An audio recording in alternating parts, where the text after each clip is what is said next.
अस्सलाम वालेकुम गाइस, कैसे हैं आप सभी लोग। उम्मीद है कि सब खुश होंगे और मजे में होंगे। तो आज हम जो है एडोब इलस्ट्रेटर के एक टूल के बारे में बात करने वाले हैं जिसका नाम है magic one tool. Magic one tool क्या काम करता है और उसके क्या फायदे हैं और वो किस तरीके से काम को परफॉर्म करता है, मैं आपको इस ट्यूटोरियल में बताऊंगा। और इसके अलावा जो है एडोब इलस्ट्रेटर में ये कितने मायने रखता है और इसकी कितनी अहमियत है, मैं आपको बताऊंगा। इसके अलावा अगर आप एडोब इलस्ट्रेटर को सीखने के लिए सीरियस हैं तो आप मेरे ट्यूटोरियल को जो है वो शेयर कर सकते हैं, लाइक कर सकते हैं और व्यू कर सकते हैं। इसके अलावा अगर आप जो है ग्राफिक डिजाइनिंग को सीखना चाहते हैं तो मेरे चैनल से कनेक्टेड रहिए ग्राफिक स्किल से। इस चैनल में जो है मैं ग्राफिक डिजाइनिंग के हवाले से जो है तमाम ट्यूटोरियल प्लेस करता हूं और तमाम वीडियोस को जो है मैं शेयर करता हूं। इसके अलावा जो है एडोब इलस्ट्रेटर है, एडोब फोटोशॉप है, एडोब प्रीमियर है, जो कि मेन सॉफ्टवेयर है ग्राफिक डिजाइनिंग के। इस चैनल में जो है हम आपको कंप्लीट जो है सॉफ्टवेयर को सिखाएंगे। इसके बाद हम बात करते हैं कि अगर आप जो है ग्राफिक डिजाइनिंग के हवाले से कुछ कंफ्यूजन में है या फिर आपको ग्राफिक डिजाइनिंग जो है समझ में नहीं आ रही, आप ग्राफिक डिजाइनर बन चुके हैं लेकिन ग्राफिक डिजाइनिंग आपको समझ में नहीं आ रही कि आप किस तरीके से अपना काम स्टार्ट कर सकते हैं और किस तरीके से जो है अपने काम को परफॉर्म कर सकते हैं। अगर आपको उस पर कोई प्रॉब्लम आ रही तो आप तब भी जो है हमसे कनेक्ट हो सकते हैं, हमसे अपनी प्रॉब्लम को शेयर कर सकते हैं। मैं आपको जो है आपकी प्रॉब्लम के जो है कंप्लीट सोल्यूशन बताऊंगा। इसके अलावा अगर कोई भी प्रॉब्लम होती है आप मुझसे कमेंट में डायरेक्ट शेयर कर सकते हैं। तो मेरी वीडियोस को जो है शेयर कीजिए, लाइक कीजिए और चैनल को सब्सक्राइब कीजिए ग्राफिक स्किल को। अगर कोई समझ में नहीं आता तो मुझसे कनेक्टेड जरूर होइए, मुझसे अपनी प्रॉब्लम को जरूर शेयर कीजिए।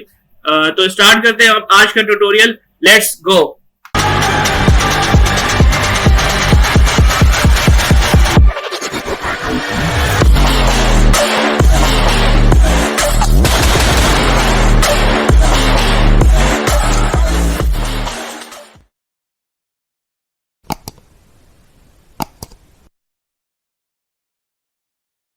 आज हम जिस टूल के बारे में बात करने वाले हैं उसके बारे में आपको थोड़ी इन्फॉर्मेशन दे देता हूं। जैसे कि आप देख सकते हैं मेरे राइट साइड पे जो एडोब इलस्ट्रेटर के जो राइट साइड पे जो टूल्स का बंच पड़ा हुआ है, इसमें हमारे पास ये टूल जो है मैजिक वन टूल, ये जो है टूल हमारे पास सिलेक्शन के लिए जो है काम आता है। अब सिलेक्शन किस तरीके की, सिलेक्शन इस तरीके की जैसे कि सपोज अगर आपके पास बहुत सारे ऑब्जेक्ट हैं लेकिन उन ऑब्जेक्ट में जो है आपके पास रैंडमली जो है कुछ ऑब्जेक्ट्स मैच कर रहे हैं। जैसे कि सपोज अगर 100 ऑब्जेक्ट्स है आपके पास, 100 ऑब्जेक्ट्स में जो है आपके पास 20 ऑब्जेक्ट ऐसे हैं जो कि रैंडमली मैच कर रहे हैं, जिनके कलर सेम है लेकिन उनकी पोजीशन जो है एक के बाद एक नहीं है। कोई जो है वो कहीं पर पड़ा हुआ है, कोई जो है वो कहीं पर पड़ा हुआ है। तो आप जो है उस एक कलर की मदद से उस एक कलर की जो है कलर को पॉइंट बना के जो है आप उस तमाम ऑब्जेक्ट्स को जो है कलेक्ट कर सकते हैं या सेलेक्ट कर सकते हैं जो कि उससे कलर वाइज मैच करते हैं। अब इसमें जो है हम बात करते हैं कलर वाइज मैच की, उसके बाद हम बात करते हैं स्ट्रोक के कलर वाइज मैच की, उसके बाद हम बात करते हैं कि स्ट्रोक की जो विड्थ है, अगर वो विड्थ जो है तमाम ऑब्जेक्ट्स की जो हमें सेलेक्ट करने हैं उनकी सेम है तो हम सिर्फ एक ऑब्जेक्ट को सेलेक्ट करेंगे और वो जो है तमाम अपने से जो मैच करने वाले जो ऑब्जेक्ट है उनको जो है वो सेलेक्ट कर लेगा इमीडिएटली। तो इस टूल के बारे में इतना ही था। हम आपको जो है इस पे काम परफॉर्म करके बताता हूं मैं कि इस पे कैसे काम कर सकते हैं। सबसे पहले सिलेक्शन करनी है तो उसके लिए जो है मुझे सबसे पहले ऑब्जेक्ट चाहिए होगा कि जिसके ऊपर मैं काम परफॉर्म कर सकता हूं। तो मैं यहां से जो है ऑब्जेक्ट ले लूंगा। मैंने एक स्क्वायर ले लिया और यहां से एक एलिप्स ले लिया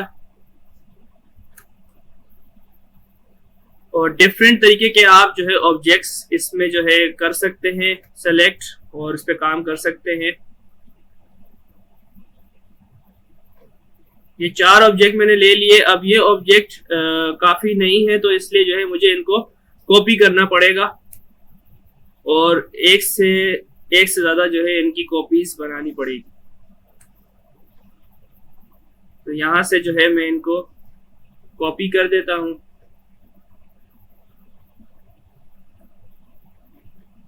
इसको उठा के मैं यहां पर प्लेस कर देता हूं।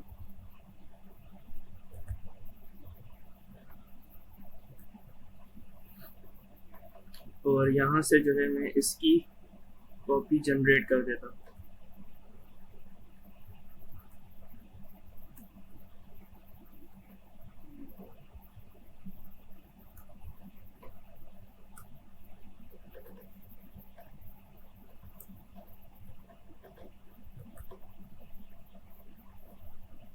और मैं इनको रेंडमली प्लेस कर देता हूं कहीं पर भी। रेंडमली प्लेस करने का मकसद यही है कि हम इसे बता सकें कि ये कलर पे डिपेंड होता है, स्ट्रोक के कलर पे डिपेंड होता है और स्ट्रोक की विड्थ पे डिपेंड होता है। ये डिपेंड सीरीज पे कोई डिपेंड नहीं होता। आपका ऑब्जेक्ट कहीं पर भी पड़ा हो, अगर वो आपके सेलेक्टेड ऑब्जेक्ट की प्रॉपर्टीज से मैच करेगा तो ये उसे सेलेक्ट कर लेगा। तो यहाँ पर जो है मैं इसको कलर दे देता हूँ। सपोज यहाँ पर मैं इसको इस ऑब्जेक्ट, तो आप देख सकते हैं यहाँ पर मैंने जो है कुछ ऑब्जेक्ट्स को ले लिया है। डिफरेंट ऑब्जेक्ट्स हैं जिसमें हमारे पास स्क्वायर है, सर्कल है और पॉलीगॉन और स्टार है। तो अब जो है मुझे क्या करना है, मुझे सिंपल मैजिक वॉन्ड टूल को जो है वो सेलेक्ट करना है और जिस ऑब्जेक्ट को आपको सेलेक्ट करना है या फिर जिस कलर को जो है आपको सेलेक्ट करना है, आप उसको क्लिक करना है। तो देख सकते हैं आप कि इसने जो है इस कलर के, मेरे पास जो ये कलर था वो स्टार में भी था और सर्कल में भी था और स्क्वायर में भी था, लेकिन मैंने जैसे ही स्क्वायर के ऊपर क्लिक किया तो उसने जो है स्टार को और सर्कल को दोनों को सेलेक्ट कर लिया। क्यों सेलेक्ट किया? क्योंकि जो इनके जो है वो कलर मैच कर रहे थे, इनके जो प्रॉपर्टीज है, कलर की जो प्रॉपर्टीज है वो मैच कर रही थी। तो मैजिक वॉन्ड टूल का यही काम है कि आप उसको ऑब्जेक्ट को नहीं देखता, वो सिंपल वो कलर को देखता है या फिर स्ट्रोक के कलर को देखता है या तो फिर स्ट्रोक की विड्थ को देखता है। ये तीन प्रॉपर्टीज आती हैं मैजिक वॉन्ड टूल के अंदर। तो बेसिकली हमने जो है पहली प्रॉपर्टीज को भी देखा है जिसमें उसने कलर को देखते हुए, कलर को जो है अपने एक की पॉइंट रखते हुए जो है उसने ऑब्जेक्ट को सेलेक्ट किया है। तो हम बात करते हैं नेक्स्ट में कि इसके अलावा जो है वो क्या काम मैजिक वॉन्ड टूल की नेक्स्ट प्रॉपर्टी क्या है किसी ऑब्जेक्ट को सेलेक्ट करने के लिए। तो पहली प्रॉपर्टी तो मैंने बता दी आपको कि कलर मैच करना चाहिए, कलर सेम होना चाहिए। दूसरी प्रॉपर्टी मैंने क्या बताई आपको, जो स्ट्रोक का जो कलर है वो मैच करना चाहिए। तो उसके लिए हम क्या करेंगे, सिंपल मैजिक वॉन्ड टूल पे सेलेक्ट करेंगे मैजिक वॉन्ड टूल को और यहाँ पर देख सकते हैं आपके टूल ऑप्शन आ रहा है। आप इस पे जो है क्लिक करेंगे तो मैजिक वॉन्ड टूल का जो है प्रॉपर्टीज का ऑप्शन जो है वो ओपन हो जाएगा। ठीक है, अब हमने बात की थी फिल कलर पे, लेकिन अब हम बात करने वाले हैं स्ट्रोक कलर पे। अगर मैं इसकी स्ट्रोक पे क्लिक कर देता हूं और इसको यहां से ऐसे ऊपर ले जाता हूं और अब जो है मैं सेलेक्ट करता हूं अपने ऑब्जेक्ट की स्ट्रोक की कलर।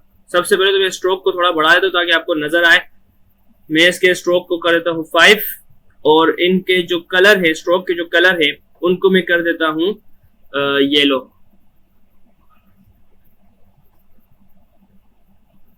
येलो कलर हो गए आप। अब आप क्या करेंगे, अब आप देख सकते हैं कि यहाँ पर फिल कलर पर चेक नहीं लगा हुआ, मतलब फिल कलर वाली प्रॉपर्टी जो है अब इस पे काम नहीं करेगी।